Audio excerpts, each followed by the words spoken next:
Muy buenos días, mi nombre es Esteban Santiago Navas, soy estudiante de séptimo de la carrera de Derecho Semipresencial.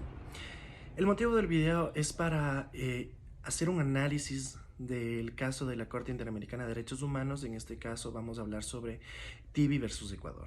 Como contexto de los hechos, el señor Daniel Tibi, de 36 años de edad, de nacionalidad francesa, fue detenido injustamente aquí en Ecuador,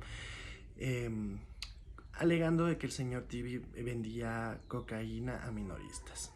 ¿Sí?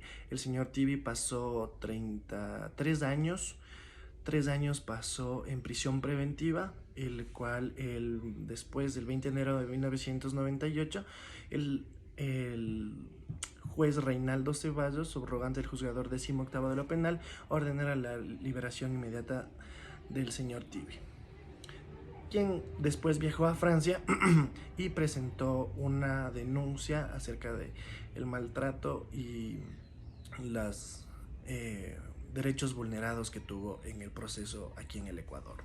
¿Sí? Como hechos del caso relevantes, ¿sí?, al señor Tibi lo habrían detenido de manera arbitraria, ¿sí?, en Quito, y presuntamente por estar involucrado en el comercio de drogas. Adicional a ello, los policías nunca le comunicaron los cargos imputados, se le informó que simplemente trataba de un control migratorio. El señor Tibi permaneció bajo prisión preventiva de forma ininterrumpida durante 3 años, del cual fue liberado luego, y durante su detención en los centros penitenciarios, el señor Daniel Tibi fue torturado y amenazado por parte de los funcionarios que trabajaban dentro de la cárcel con fin de que se declarara culpable.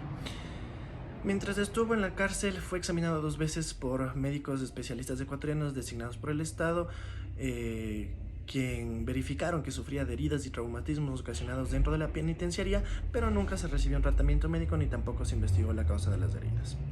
El señor Tibi también durante su encierro había interpuesto 2 recursos, uno de amparo y una queja, los cuales jamás fueron atendidos.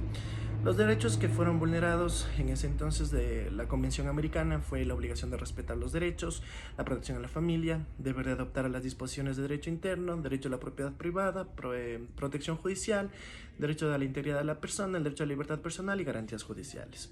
Tratados interamericanos también, como la Convención Interamericana para prevenir y sancionar la tortura, entre otros instrumentos. En este caso, una vez declarado culpable el Estado ecuatoriano, las reparaciones y las decisiones que tomó la Corte, sí, entre las principales estuvieron hacer unas disculpas públicas, establecer un programa de formación y capacitación para el personal judicial, el Ministerio Público, policial y penitenciario, sí, para las normas de la protección de derechos humanos y el tratamiento de los reclusos. También fueron obligados a hacer una reparación en concepto de daño material, inmaterial y costas y gastos establecidos al señor Tibi y a todos sus familiares. Eso, el Estado iba a supervisar el cumplimiento de la sentencia de excepciones preliminares, fondos de reparaciones y costos. Y el caso se daba por concluido una vez que el Estado haya dado cumplimiento cabal a lo dispuesto en el fallo que se había realizado. Como reflexión personal, en este caso, el caso Tibi versus Ecuador ha sido un caso que ha servido de materia de estudio y como precedente en el Estado ecuatoriano para mejorar y reparar los daños y, más que nada, mejorar a la capacitación o concientización de los miembros de parte del Estado, ¿sí?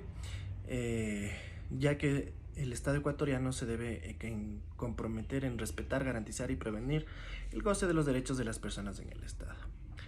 Como conclusión, podemos definir que el Estado ecuatoriano incumple con los tratados internacionales y comete delito contra el señor Daniel Tibi, quien fue injustamente privado de su libertad y no se respetan sus derechos como persona y se incumple el debido proceso y es torturado para que se declare culpable.